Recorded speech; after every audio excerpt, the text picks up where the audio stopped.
আখার ওই লোকটার লাশ কবরে নামাইয়া ফেলাইছে।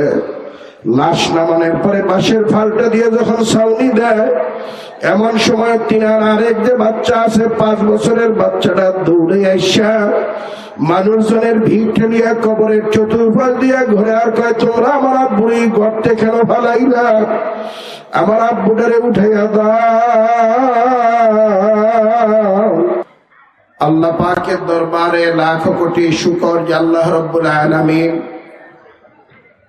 আমাদেরকে ফিতনা ফাসাদের জামানায়, যেই সময় মুসলমান নেকের কাজ ছাড়তেছে, গুনার কাজ ধরতেছে,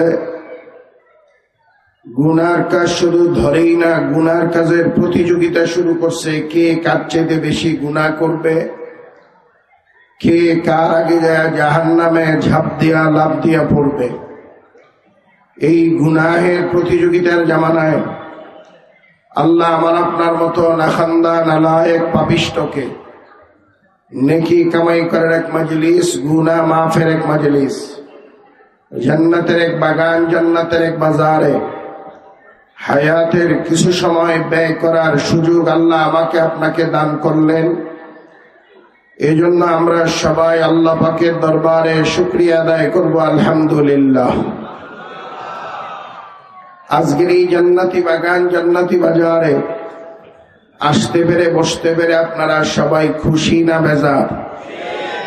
অল্প না বেশি?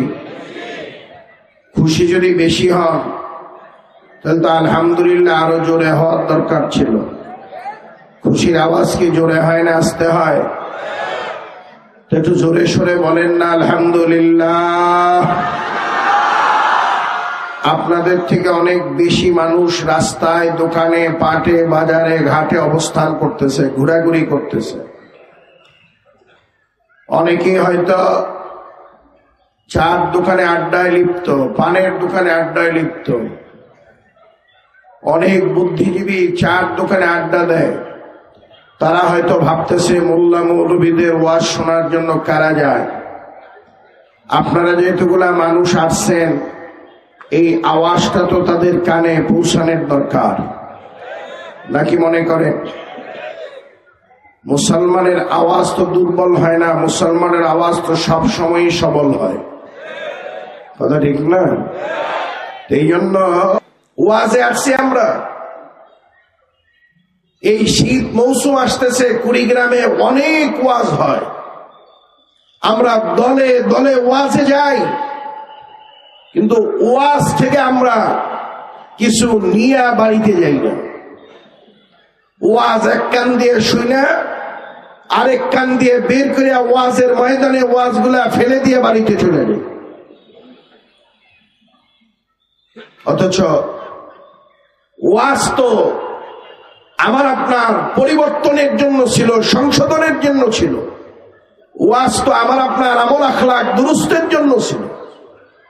কিন্তু আমরা এখন যারা ওয়াজে আসি, ওয়াজ শুনতে আসি, ম্যাক্সিমাম শ্রোতাদের অবস্থা, ওয়াজের বক্তার সুর কেমন, ওয়াজের বক্তা হাসায় কেমন, ওয়াজের বক্তা মজা দেয় কেমন, এগুলা দেখার জন্য আসি।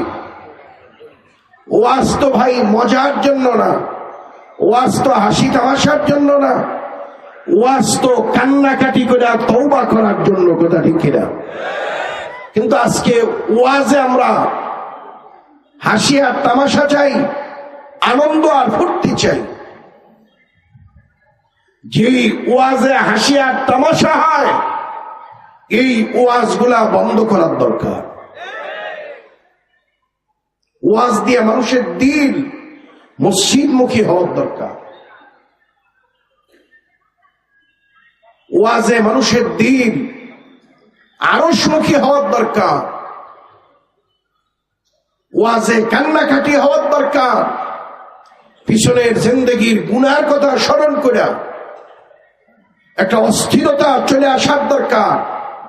কিন্তু আমরা ওয়াজে যদি একটু না হাসায়, ওয়াজে যদি একটু সুস্বাদ না হয়, তাহলে আমরা কি এটা কোনো ওয়াজ? অথচ আল্লাহ তাআলা কালামে পাকের মধ্যে বলেন, ফালিয়াদহাকু কালিলান ওয়ালিয়াবকু কাসীরা। আল্লাহ কয় বান্দা বান্দি কম কম হাসবি, বেশি বেশি করে কাঁদবি। আল্লাহর নবী বলেন ইবকু ইবকু ওয়া ইল্লাম তাবকু ফাতাবাকু। হে আমার উম্মতেরা, কান্দ কান্দ, বেশি বেশি কান্দ। কান্না যদি না আসে, কান্নার একটু ভান ধরো, অভিনয় করো, মুখটার একটু বাঁকা তারা করো। আল্লাহ পাক তো তাকায় রয়েছে, আল্লাহ পাক দেখবে। এখন কান্না আছে নাই, হাসি আর তামাশা। আল্লাহ কইছে বেশি কাঁদো কম হাসো।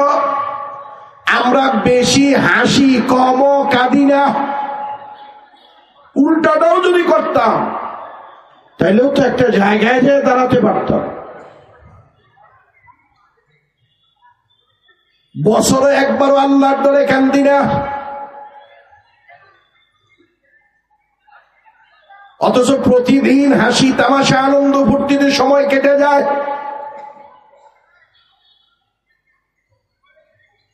সাহাবায়ে কেরামদের ইতিহাস যদি পড়েন, শুধু চোখ দিয়ে পানি পড়বে না, চোখের পানি শেষ করে চোখ দিয়ে রক্ত বের হয়ে যাওয়ার কথা। সাহাবায়ে কেরাম জান্নাতের সুসংবাদ পাইছে, এরপরেও ছাগলের গলা ধরে কানছে আর বলছে, ছাগল, মাওলায় যদি তোর মতো আমারে ছাগল বানাইতো, মানুষ না বানাইয়া আল্লাহর বান্দারা আমারে জবাই দিয়ে খাইয়া ফেলাইতো, কিয়ামতের ময়দানে কোনো হিসাব কিতাব ছিল না, আমি কোনো টেনশন করতাম না। অথচ যেই সাহাবী কথা বলছে তার নাম সিদ্দিক আকবর আবু বকর রাদিয়াল্লাহু তাআলা আনহু, যার মর্যাদাটা আল্লাহর নবীর পরেই। তিনি যদি কিয়ামতের হিসাবের ডরে ছাগলের গলা ধরে কান্দে আর কয় যে আমারে মানুষ না বানায় যদি মাওলায় ছাগল বানাইতো, কতই না ভালো হইতো, আল্লাহর বান্দারা জবাই দিয়া খায়া ফেলাইতো। তিনি যদি টেনশন আর এই পেরেশানি নিয়ে কান্দে, তাই তো আমার আপনার মুখে হাসি বের হয়, এটা লজ্জাজনক। কি কর, এ তো লজ্জাস্কর। ওমর রাদিয়াল্লাহু তাআলা আনহু কাঁদতে কাঁদতে গালের মধ্যে ঘা হয়ে গেছিল, চোখের পানি বাইয়া পড়তে পড়তে। তিনি যখন অর্ধজাহানের বাদশা, সঙ্গীরা বলতেছে, আমিরুল মুমিনিন, আপনার গালের কালো দাগ দুটা ভালো দেখা যায় না। কয় তাহলে কি করা যায়? কয় আপনি একটু অনুমতি দিলে বাজার থেকে প্রসাধনী এনে দেই, ব্যবহার করলে গালের কালো দাগ দুটা মুছিয়ে যাইবে, আপনাকে দেখতে ভালো দেখা যাবে। ফারুক আজম বলতেছে কোনো দরকার নাই।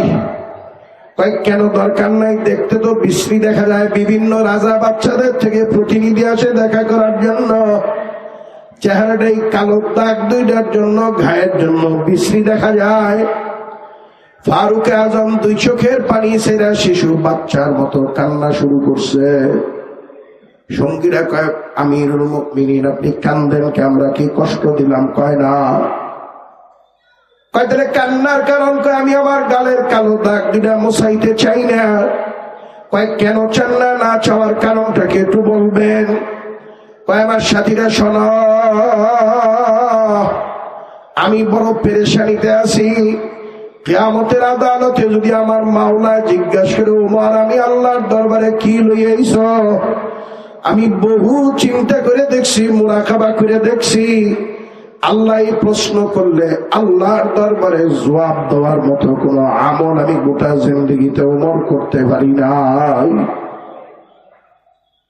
অথচ ফারুক আজমের মেজাজ অনুযায়ী প্রায় 22টা আয়াত নাযিল হয়েছে কালামে পাকের মধ্যে। তিনি বলতেছে, আল্লাহ যদি আমারে জিজ্ঞাসা করে, ওমর কি লইয়াইছ? আল্লাহ আল্লাহর এই প্রশ্নের জবাব দেওয়ার মতো ক্ষমতা আমি ওমরের নাই। গোটা জিন্দেগিতে এমন কোন বন্দেগী আমি করতে পারি নাই। ফারুক আজম যদি এই কথা বলে, যুবকের দলেরা, বুড়া বাবারা, পর্দার আমার মায়েরা, বোনেরা আমার, আর তোমার মুখে তো হাসি ফোটার কথা না।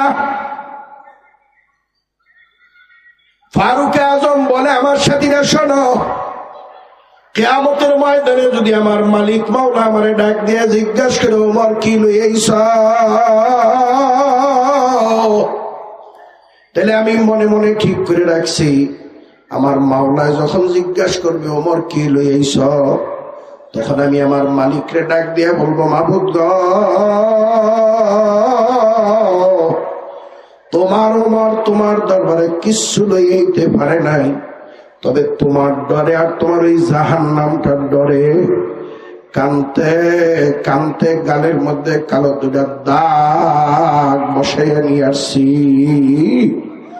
মাওলায় যদি আমার গালের কালো দাগ দুটা মাফ করি, দেখা মাফ করিয়া দেয়, তাহলে আমি আমার মাওলার দরবারে মাপ পাওয়ার আশা করি। নচেত মাপ পাওয়ার মতো কোন বন্দিগি আমি ওমরের নাই। যুবক বাবারা, বুড়া বাবারা, তাহলে আমার আর তোমার উপায় কি? কি নিয়ে রওনা করছি? আমার আর তোমার তো নামাজ নাই, রোজা নাই, দাড়ি নাই, টুপি নাই, হালাল হারামের তমিজ নাই, যা মনে চাই তাই করি। কার কথা শোনাবো? ওসমান রাদিয়াল্লাহু তাআলা আনহু, যিনি আল্লাহর নবীর পর পর 2 মেয়ে বিবাহ করছেন। দ্বিতীয় মেয়ে ইন্তেকালের পরে আল্লাহর নবী বলে, আমার যদি আরো মেয়ে থাকতো তাহলে আমি ওসমানের কাছে দিতাম। ওসমান রাদিয়াল্লাহু তাআলা আনহু পথে হাঁটার সময় কোন কবর বা গোরস্থান সামনে পড়িয়া গেলে কাঁদতে কাঁদতে এত পাগলের মতো হয়ে যাইত, দাড়ি ভিজিয়া যাইত, কাপড় চোপড় ভিজিয়া যাইত, মাঝে মাঝে মাটির মধ্যে পড়িয়া গড়াগড়ি করতো আর কান্নাকাটি করত, মাঝে মাঝে কবর দেখিয়ে বেহুশ পর্যন্ত হইয়া যাইত। সঙ্গীরা জিজ্ঞাসা করে, আমিরুল মুমিনিন, আপনার তো জান্নাতের সুসংবাদ আছে, কবর দেখার পরে আপনি এরকম পাগলের মতো করেন কে? ওসমান রাদিয়াল্লাহু তাআলা কান্দে আর ডাক দেয়া, আমার সাথীরা, আখিরাতের যতগুলা স্টেশন আছে, যতগুলা ঘাঁটি আছে, তার প্রথম স্টেশন বা ঘাঁটির নাম হলো কবর। কবর দেখার পরে আমার কলিজা শুকাইয়া যায়। এই প্রথম ঘাঁটিতে যে মাপ পাইয়া যাবে, পরবর্তী ঘাঁটিতে তার কোনো টেনশন নাই, পেরেশানি নাই। আর কবর দেখার পরে আমার মনে হয় এই প্রথম ঘাঁটিতে যদি কেউ ধরা খাইয়া যায়, পরবর্তী ঘাঁটিতে তার বিপদের কোনো সীমা নাই। কবর দেখার পরেই আমার টেনশন আসিয়া যায়, কোনো ভুলের কারণে যদি আমি কবরে ধরা খাইয়া যাই, কোনো ভুলের কারণে যদি কবরে আমার উপরে বিপদ চাপিয়া বসে, সামনের ঘাটিগুলো উপায় কি? আমার আপনার অবস্থা কি? আমি আর আপনি তো লাশ কানতে নিয়ে 10টা 11টায় জানাজা দিয়া আমার আপনার পাড়া প্রতিবেশী বন্ধু বান্ধবের লাশ দাফন করে আসি, জোহরে আজান দেয়, মসজিদে যাই না। কিরকম অবস্থা হয় কি হয় না? নিজে দাফন করে আইসা পরের ওয়াক্ত নামাজে যাই না। অথচ লাশ নিয়ে যাওয়ার সময় চিন্তা করার দরকার ছিল, আর পরবর্তী যাত্রী আমি, পাশের কবরটাই হয়তো আমার হবে। হতে পারে কি পারে না? যুবকেরা বলো, হতে পারে কি পারে না? কি চিন্তায় আছি আমরা? উপায় হবে কি আমাদের? কবরের কাজ দিয়া করি, তারপরেও ডরাই না, ভয় পাই না।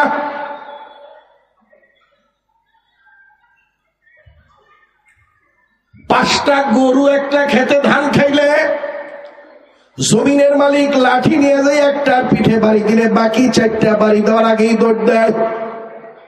বাকি 4টা গরু বাড়ি দেওয়ার আগেই বুঝে, আর পরেই আমার সিরিয়াল। কিন্তু আমি আর আপনি জানাজায় যাওয়ার পরেও আমার আপনার উপলব্ধি হয় না, আমি আর আপনি এতটুকু বোঝার চেষ্টা করিনি এরপরের জানাজাই হয়তো আমার হতে পারে কি পারে না। যদি পরেরটাই আমার হয় তাহলে উপায় কি? একবারও ভাবছি কোন চিন্তা নিয়ে আমি আর আপনি হাসি আর তামাশার মধ্যে লিপ্ত আছি।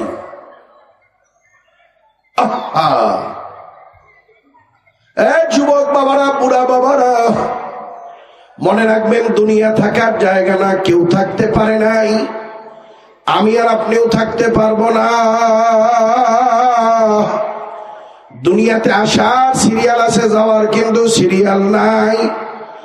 আসার সময় বড় আগে আসে মেজো, তারপরে সেজো, তারপরে ছোট একেবারে পরে আসে। যাবার বেলায় দেখা যায় বড় মেজো সেজো সবাই রইয়া যায়, ছোট সবার আগে কাপড়ের কাপড় শরীরে পেঁচাইয়া লাশের খাটিয়ার মধ্যে ওইটা গোরস্থানের দিকে রওনা। আল্লাহর বান্দারা, বাপ জীবিত ছেলে কবরে, মা জীবিত মেয়ে কবরে, আছে না নাই? অনেক মা ছোট বাচ্চা রাইখে দুনিয়া থেকে বিদায় নিয়ে চলে যায়, অনেক বাবা দুধের বাচ্চা রাইখে দুনিয়া থেকে বিদায় নিয়ে চলে যায়।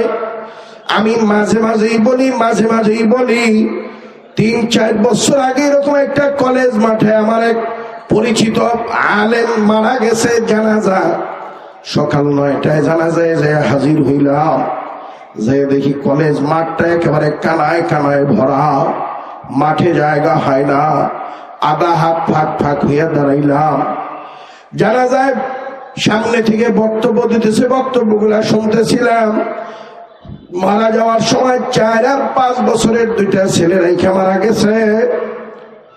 সব শোনার পরে, লোকজনের উপস্থিতি দেখার পরে মনটা বারবার বলতেছিল, লোকটা আল্লাহর ওলি না হইলে এত লোক জানা যায় কেমনে হয়? মন্ত্রীও ছিল না, এমপিও ছিল না, বড় কোনো নেতাও ছিল না। জানাজা শেষ করার পরে অনেক ব্যস্ততা ছিল, তারপরেও মন বলতেছিল 3 মুষ্টি মাটি কবরে দিয়ে যাওয়ার জন্য।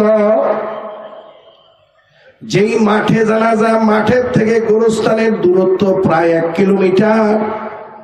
লাশ নিয়ে রওনা হয়েছে আমরা কয়েকজন আলেম ওলামা মিলা, একজন আর একজনের হাত ধরে রাস্তা দিয়ে হাঁটতেছিলাম আর গল্প করতেছিলাম।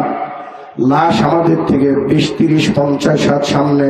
হাঁটতে হাঁটতে যিনি মারা গেছে তার ঘরের পিছন দিয়ে এই রাস্তায় গোরস্থানে যাওয়া, লাশটারে নিয়ে যখন ঘরের পিছন দিয়ে যায়, আখারে বাড়ির বাউন্ডারির গেট খুলিয়া ছোট্ট একটা বাচ্চা লাফ দিয়ে বের হইয়া খাটিয়ার পিছনে দৌড়ায় আর বাবা বাবা কইয়া চিল্লায়। লাশ যারা কান্দে নিয়ে যায়, দৌড়াইয়া যায়, একজনের পাঞ্জাবি টান দিয়ে ধরে কয়, চাচ্ছ তোমরা আমার আব্বুরে কই লইয়া যাও? আব্বুর কি হয়েছে? আম্মু বাড়িতে কাঁদতেছে, আম্মু আমারে পাঠাইছে আব্বুটারে বাড়িতে নিয়ে যাওয়ার জন্য। যারা লাশ নিয়ে যায় বাচ্চার কথা শুনে সবাই হাউ মাউ করে কান্দা দিছে। আমরা যারা পিছনে যাইতেছিলাম মনের অজান্তি চোখের কোনা দিয়া পানি বের হয়ে আসছে। আমরা চোখের পানি মুছতেছিলাম, এর মধ্যে বাচ্চার চাচা বাহির পিছন থেকে দৌড় দিয়া যাইয়া বাচ্চাদের টান দিয়া বুকের মধ্যে উঠে জড়াইয়া দইরা হাউমাউ করে কান্দে আর ডাক দিয়া কয়, বাজার তোর আব্বু যে মারা গেছে, তোর আব্বু আর কোনদিন তোর ডাকের সাড়াও দেবে না, তোদের বাড়িতে ভালো যাবে না। ছোট বাচ্চা বুঝে না, কয় চাচ্ছ আব্বু কেমনে মারা গেল, কেন মারা গেল? ছোট্ট বাচ্চার প্রশ্নের কয়টা জবাব দেওয়া যায়? আমরা চোখের পানি মুছতে মুছতে গুরুস্থানে যে হাজির হইলাম। আখার ওই লোকটার লাশ কবরে নামাইয়া ফেলাইছে। লাশ নামানোর পরে বাঁশের ফালটা দিয়ে যখন ছাউনি দেয়, এমন সময় তিনার আরেক যে বাচ্চা আছে 5 বছরের বাচ্চাটা দৌড়ে আইসা মানুষজনের ভিড় ঠেলিয়া কবরের চতুর্পাশ দিয়া ঘুরে আর কয়, তোমরা আমার আব্বুরি গর্তে কেন ফালাইলা? আমার আব্বুটারে উঠাইয়া দাও, আব্বুটারে নিয়ে বাড়িতে যাইব। এ বাবা, কে শুনে কার কথা? বাঁশের ফালটা দিয়া, ছাউনি দিয়া, তালাই দিয়া ঢাকিয়া, হাজার হাজার মন মাটি দিয়া, সাফা দিয়া, মোনাজাত দিয়ে যখন লোকজন গোরস্থান থেকে বের হইয়া যায়, বাচ্চা দুটো গোরস্থান থেকে বের হইতে চায় না। বাচ্চাদের দাবি একটাই, আব্বুরে একা এখানে রেখে বাড়িতে যাব না। অনেকে মজা কিনিয়া দেয়, জুস কিনিয়া দেয়, চিপস কিনিয়া দেয়, অনেক বুঝায়, কোনো বুঝি কাজ হয় না। এক পর্যায়ে জোর করিয়া ধরিয়া গোরস্থান থেকে বের করিয়া ফালাইছে। কিছু দূর যাওয়ার পরে বাচ্চা দুইটা হাত থেকে ঝেংটি দিয়া ছুটিয়া বাবার কবরের দিকে ঘুরিয়া বাবা কইয়া একটা ডাক দিয়া এক ধরে যে বাবার কবরের উপরে টাস করিয়া পড়িয়া গেছে। কবরের মাটিগুলা খামছে ধরে বাবা বাবা কইয়া চিল্লা আর কান্দে আর ডাক দিয়া কয়, আব্বু সত্যি কি তুমি মরিয়া গেছ? সত্যি কি আর কোনদিন বাড়িতে যাবা না? ও আব্বু, তুমি যদি বাড়িতে না যাও, কে আমাদেরকে মজা কিনিয়ে দেবে? কে আমাদেরকে বেড়াইতে লইয়া যাইবে? আল্লাহর বান্দারা পিছন থেকে লোকজন যায় বাচ্চাদেরকে জোর করিয়া ধরিয়া আল্লাহ আল্লাহ জোর করিয়া ধরিয়া গোরস্থান থেকে বের করিয়া নিয়ে বাড়িতে আসছে। আখারে আমার আর তোমার জন্য তো এমন একটা দিন সামনে অপেক্ষা করতেছে। আজকে রাত্রে যদি আজরাইল নামক দারোগা এসে আমার আর তোমারে থাবা দিয়া ধরিয়া ফালায়, আগামী দিন সকাল 10টায় তো জানাজা দিয়ে আমাকে আর তোমাকে কবর নামক গর্তে আটকাইয়া ফালাইবে। যুবক বাবারা, বুড়া বাবারা, পর্দার আমার মায়েরা, বোনেরা, খুব ঠান্ডা মাথায় চক্ষু দুটা বন্ধ করে 5টা মিনিটের জন্য একটু মৌতের মুরাকাবা করো আর একটু চিন্তা করিয়া দেখো,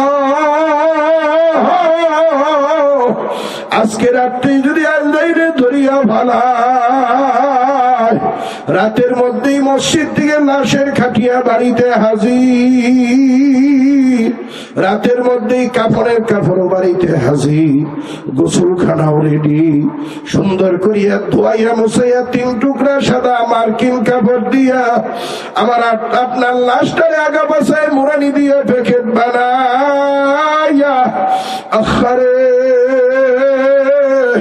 গোরস্থানের দিকে নিয়ে 4 তাকবীরে জানাজার নামাজ দিয়া কবরের গর্তে নামাইয়া হাজার হাজার মন মাটি দিয়া সাফা দিয়া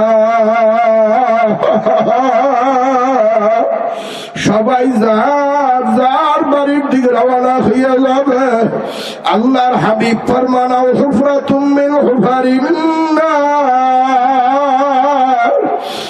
বাবা, এটা চরমুড়ার পীরের ওয়াজ না, সিদ্দিকী সাহেবের ওয়াজ না, আখারে কোন আলেম ওলামা মোল্লা মৌলবীর কথা না। আল্লাহর নবী বলেন, আল্লাহর নবীর কথা কোনদিন বাবা মিথ্যা হইতে পারে না, পারে না, পারে না। আল্লাহর নবী বলেন, গুনাহগার নাফরমান হইয়া যদি কেউ মাওলার কবরে যায়, গুনাহগার নাফরমানের কবরটা আমার মাওলায় জাহান্নামের আগুন দিয়া ভরিয়া ফেলাইবে। বাবা, লোকজন মাটি দিয়া বাড়ির দিকে রওনা হইয়া যাবে। গুনাহগার নাফরমানের কাপড়ের মধ্যে জাহান্নামের আগুন একেবারে ধাউ ধাউ করিয়া জ্বলিয়া উঠবে। শরীরের চামড়া, গোশত, হাড্ডি, কলিজা পর্যন্ত জ্বালাইয়া ফেলাইবে রে বাবা। লা ইয়ামুতু ফিহা ওয়ালা ইয়াহইয়া।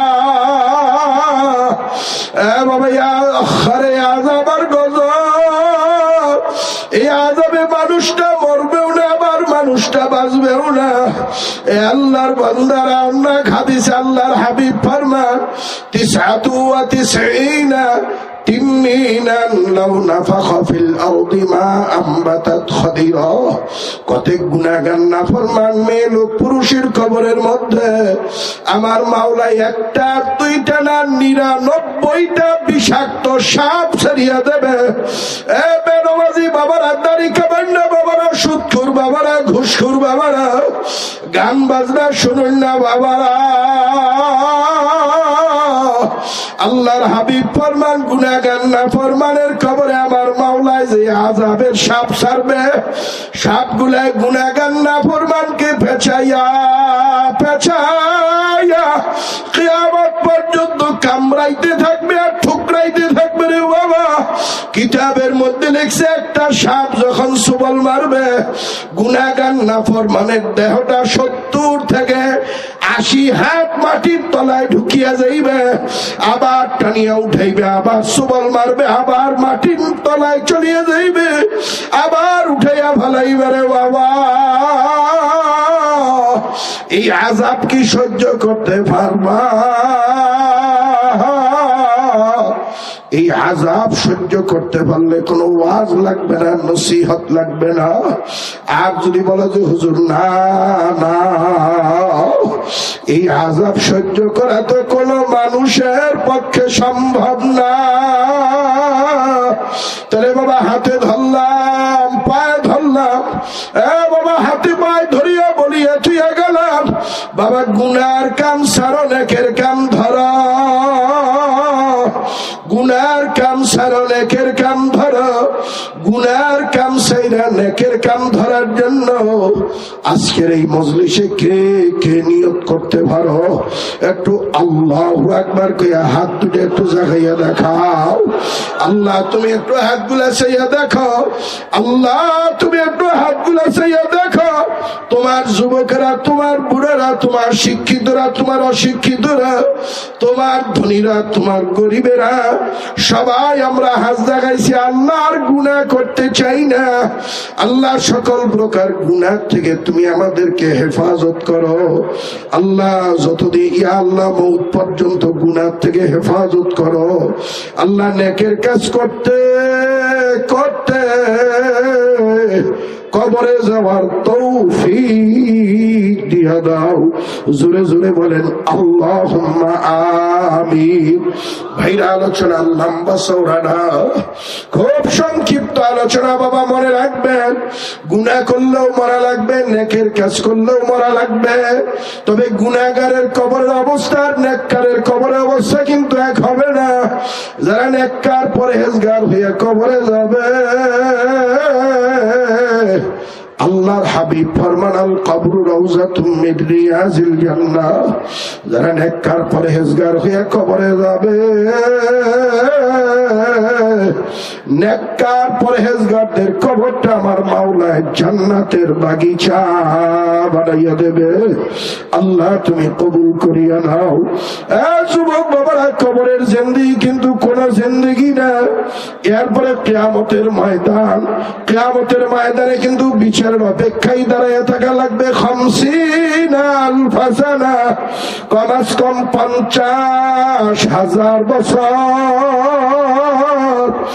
আল্লাহর বান্দারা এরপরে যখন বিচার শুরু হয়ে যাবে, একটু মনটারে ডাক দিয়ে জিজ্ঞাসা করো, আমি আর তুমি তো দুনিয়ার হায়াতের জিন্দেগিতে নামাজ না পড়ার কারণে মামলা দায়ের হয়েছে, রোজা না রাখার কারণে মামলা দায়ের হয়েছে, দাড়ি কামানের কারণে মামলা দায়ের হয়েছে, সুদ ঘুষের মামলা দায়ের হয়ে গেছে, বেপরদার মামলা দায়ের হয়ে গেছে, আখারে টেলিভিশনের মামলা, মোবাইলের মামলা, গীবত শিকায়েতের মামলা, হিংসা হাসাদের মামলা, আমার আর তোমার বিরুদ্ধে ডজনে ডজনে মামলা। আখারে এই মামলার যখন রায় হয়ে যাবে, রেজাউল করিম জাহান্নামী, রায় হওয়ার সঙ্গে সঙ্গে জাহান্নামের ফেরেশতারা হাতে আর পায়ে জাহান্নামের শিকল পরাইয়া ফেলাইবে। এ আল্লাহর বান্দারা জাহান্নামী জাহান্নামে যাইতে চাইবে না। ফেরেশতারা টানিয়া হেসড়ে নিয়ে জাহান্নামের মধ্যে ধাক্কা মারিয়া ফেলাইয়া দেবে। এ আল্লাহর বান্দারা জাহান্নামটা একটা কুয়ার মতো, একটা গর্তের মতো,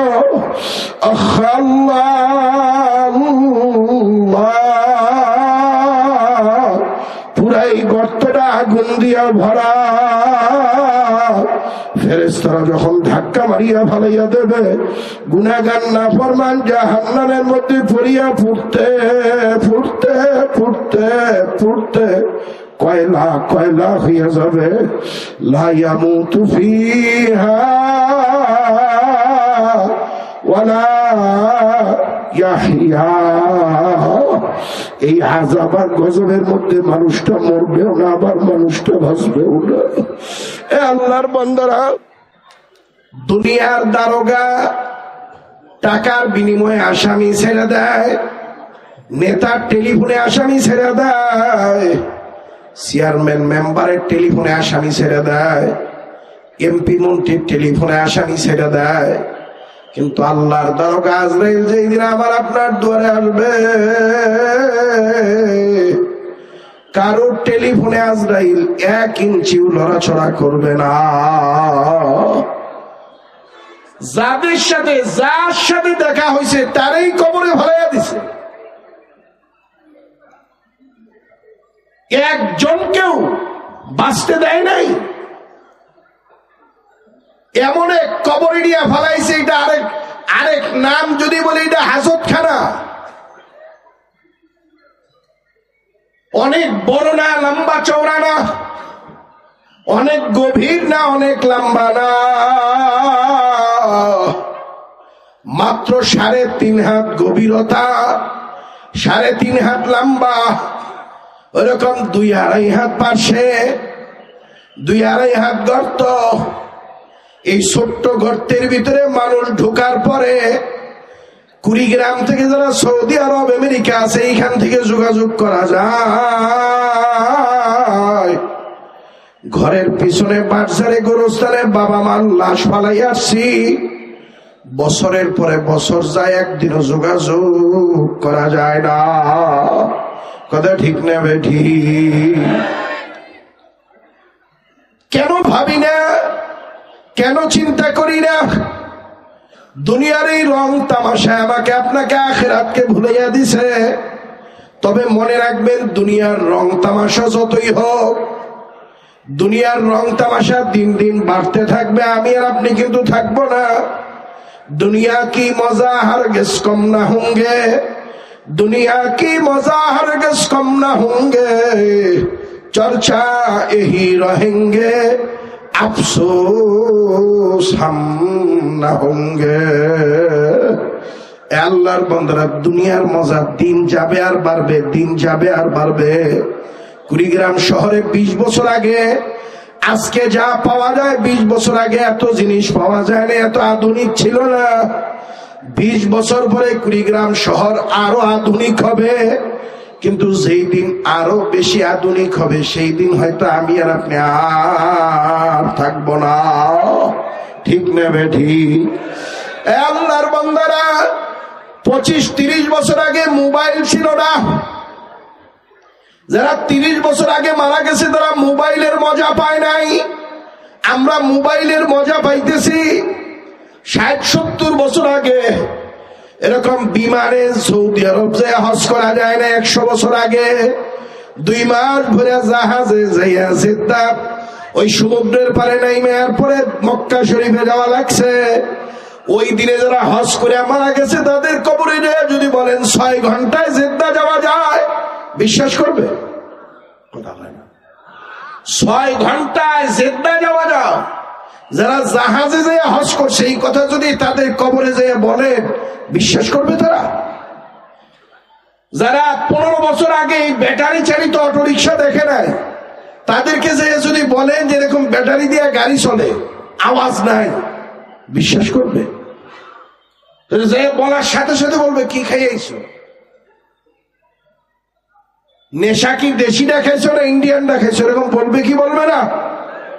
ভাই, এই জন্য বলছি, দুনিয়া কি মজা হরগিজ কম না হোंगे, চর্চায় হি রহেंगे, আফসোস हम न होंगे। দুনিয়ার মজা কমবে না, আরো বাড়তে থাকবে। কিন্তু দুনিয়ার মজা বাড়লে লাভ কি? আজরাইল যদি আজকে এসে একেবারে গলা চাপিয়ে ধরে, দুনিয়ার মজা বাড়তে থাকবে, আমি তো দুনিয়াতে থাকবো না। কি নিয়ে দুনিয়ার থেকে যাইতেছি? সম্বল কি? নামাজ নাই, রোজা নাই, দাড়ি নাই, টুপি নাই, হালাল হারামের তমিজ নাই। মুসলমানের বাচ্চা ইসলাম চিনে না, ইসলাম বোঝে না। মুসলমানের বাচ্চা দোয়ায় কুনুত পারে না, নামাজের ভিতরে বাহিরের 13 ফরজ পারে না। সত্য কইলাম না মিথ্যা কইলাম? কথা বলা। ওই গেট বন্ধ করে যদি বলি একজন একজন বের হবার, নামাজের ভিতরে বাহিরের 13টা ফরজ শুনে যাবা, আমার মনে হয় এখানের অর্ধেক লোক শরমে লজ্জায় বেহুশ হয়ে পড়বে। যদি বলি দোয়ায় কুনুতটা শোনানো লাগবে, অনেকেই চিন্তা করবে হুজুর দোয়ায় কুনুত খায় না, মাথায় দেয়। এটা দিয়ে দাওয়াত খাওয়ার দোয়া নাকি বিয়া করার দোয়া? অথচ মুসলমানের বাচ্চা আমরা, কথা ঠিক কিনা? মুসলমান দোয়া কালাম তো দূরের কথা, মুসলমান হিসেবে তো ইসলামের পক্ষে থাকার দরকার। কথা হয় না? কি মুসলমান হিসেবে ইসলামের পক্ষে থাকার দরকার না? মুসলমানের বাচ্চা ইসলামের পক্ষে না, কারণ বুঝে আসে না। মুসলমান ইসলাম বুঝে না, অথচ 100% মুসলমানের ইসলাম চাওয়া দরকার ছিল। কথা ঠিক কিনা? মানতে পারি না যথাযথভাবে, ঠিক আছে, কিন্তু ইসলাম প্রতিষ্ঠা করার জন্য আমার আপনার সবার চাওয়ার দরকার ছিল কিনা? কিন্তু আমরা ইসলাম চাইও না। এটা বড় দুঃখজনক, লজ্জাজনক। কয়েকদিনের দুনিয়া। আমি আখিরাত নিয়ে তো আলোচনা করতেছিলাম। ভাই, বিচারের অপেক্ষায় যদি 50,000 বছর দাঁড়ায় থাকা লাগে, অবস্থাটা কি হবে?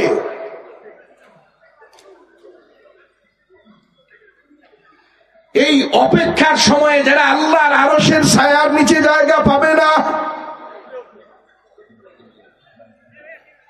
তাদের মাথার 1 হাত বা 1.5 হাত উপরে আল্লাহ সূর্যটাকে উৎপুত করে ছেড়ে দিবে। কয় হাত? 1 হাত বা 1.5 হাত। বর্তমান জমিন থেকে সূর্যের দূরত্ব 9,30,00,000 মাইল। 9,30,00,000 মাইল দূরের সূর্য। আবার সূর্যের মুখটা উপরের দিকে, পিঠটা নিচের দিকে। মুখের মধ্যে তাপ বেশি, পিঠের মধ্যে তাপ কম। সূর্যের মুখের মধ্যে কন্টিনিউ 70,000 ফেরেশতা বরফ ঘলা ঠান্ডা পানি ছিটায়। পিঠের তাপটাও যাতে পুরাপুরি জমিনের মধ্যে না লাগে। এরপরেও দেখবেন চৈত্র বৈশাখ মাসে সূর্যের তাপ আর গরমে রাস্তার পিচ পর্যন্ত গলিয়া ত্যাকা হইয়া যায়, ঘাম ছাড়িয়া দেয়। কথা ঠিক কিনা? পুকুরের পানিতে নেমে দেখবেন 4-5 ফিট পানি পর্যন্ত গরম হইয়া যায়। চরমুর আল্লাহর কুতুব রহমাতুল্লাহ আলাইহি বলতেন, 18-20-22 বছরের তাগড়া নওজোয়ানকে বেলা 11টার সময় হাত পা বাঁধা একটা টিনের চালের উপরে চিত করিয়া শোয়া রাখবা। 2 ঘন্টা পরে যাইয়া দেখবা তাগড়া নওজোয়ান দুনিয়া থেকে গরম সহ্য করতে না পেরে মরিয়া গেছে। 9,30,00,000 মাইল দূরের সূর্য বাবা, এক পিঠের তাপে যদি টিনের চাল গরম হয়ে যুবক মরিয়া যায়, কিয়ামতের ময়দানে যখন 1 হাত বা 1.5 হাত উপরে সূর্যটার মুখটা নিচের দিকে দিয়া, পিঠটা উপরের দিকে দিয়া, সূর্যটার উৎপুত করিয়া ছাড়িয়া দিয়া মাওলায় ডাক দিয়া বলবে, ফেরেশতারা আজকে আর বরফ গলা ঠান্ডা পানি ছিটানোর দরকার নাই, ছুটি দিয়ে দিলাম, তোরা চলে যা। আর মালিক ডাক দিয়া বলবে, সূর্য তোর মধ্যে যত গরম আছে সমস্ত গরম ছাড়িয়া দে। গুনাহগার নাফরমান বদকার বেঈমান বেনামাজি সুদখোর ঘুষখোরের গোষ্ঠীরা আজকে বুঝুক আমি মাওলার আযাব কত কঠিন। মাওলার হুকুম পাওয়ার পরে সূর্য এমন ভাবে গরম ছাড়া শুরু করবে রে বাবা, গরমের পরে গরম, গরমের পরে গরম, গরমের পরে গরম। সূর্যের গরম এটা আমার বানানো কথা না, কিতাবের মধ্যে লেখছে। এ বাবা, সূর্য মাওলার হুকুম পাওয়ার পরে এত ভয়ঙ্কর গরম ছাড়া শুরু করবে, সূর্যের গরমে আর তাপে মাটির জমিনটা পুড়িয়া তামা তামা হইয়া যাবে। সূর্যের তাপে জমিন পুড়িয়া লাল চামড়ার মতো রূপ ধারণ করবে।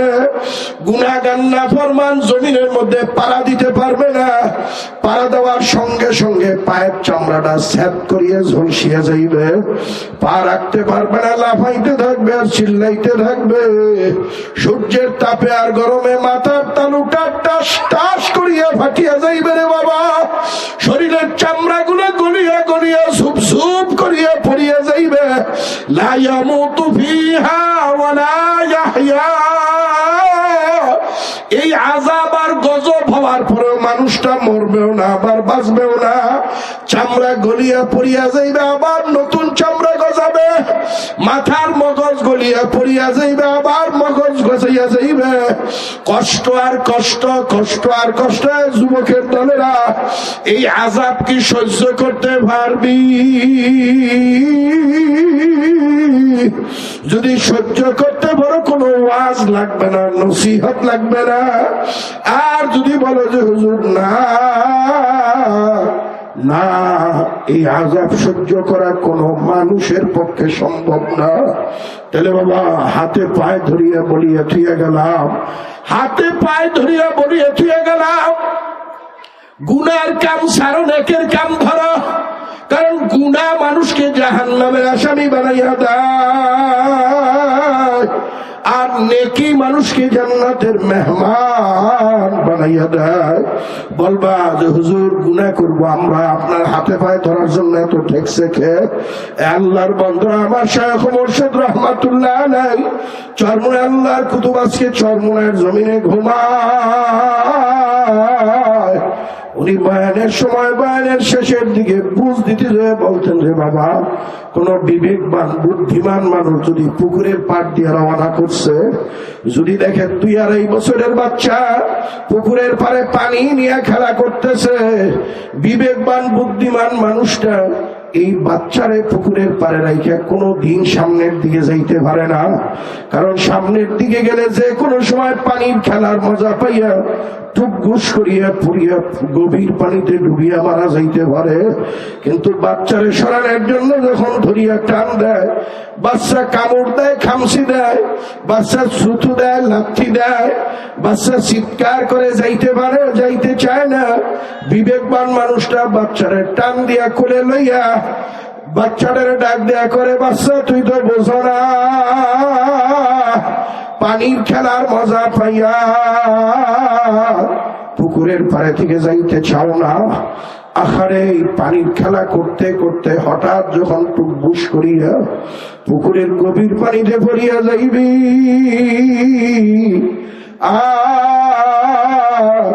জিন্দগি তত উঠবি না। তেমন আল্লাহর কুতুব বলতেছে বাবা, আমরা কোরআন হাদিস পড়িয়া, কোরআন হাদিসের চক্ষু দিয়া আমরা দুনিয়াদারদের দিকে তাকাইয়া দেখতেছি, কতক গুনাহগার নাফরমান দুনিয়াদারেরা জাহান্নামের কিনারায় কিনারায় কিনারায় কিনারায় কিনারায় কিনারায়।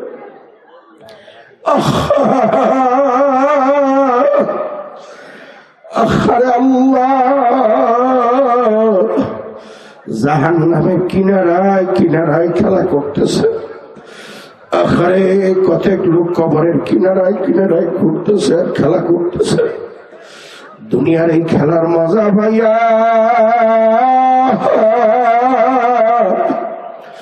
আখারে কবে জানি টুক ঘুষ করিয়া জাহান্নামের আগুনের মধ্যে পড়িয়া যায়।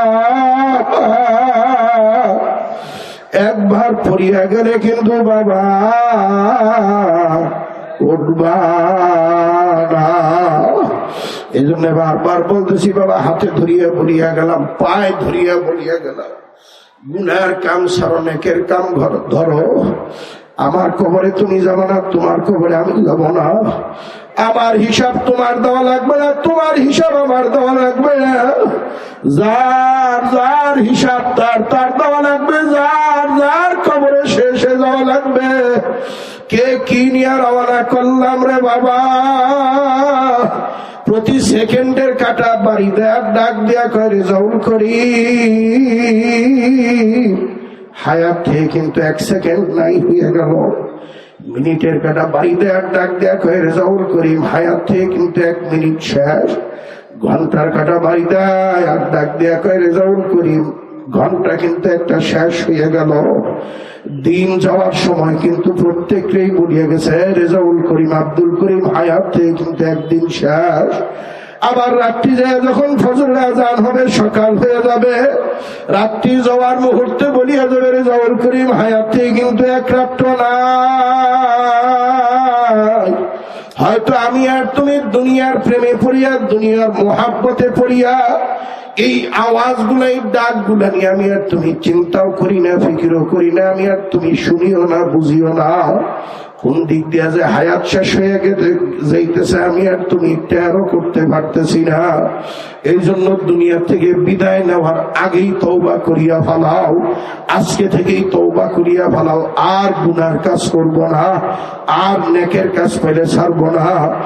যুবক বাবারা, বুড়া বাবারা, এই নিয়তটাকে আজকে পাকাপোক্তা ভাবে করা যায় কি যায় না? যায় কি যায় না? আমরা আর গুনার কাজ করব না। কে কে নিয়ত করতে পারি? আল্লাহু আকবার দিয়ে হাত জাগাও। নারে তাকবীর। এত মহিলার আওয়াজ এর থেকে জোরে, একটু পুরুষের আওয়াজ দাও। না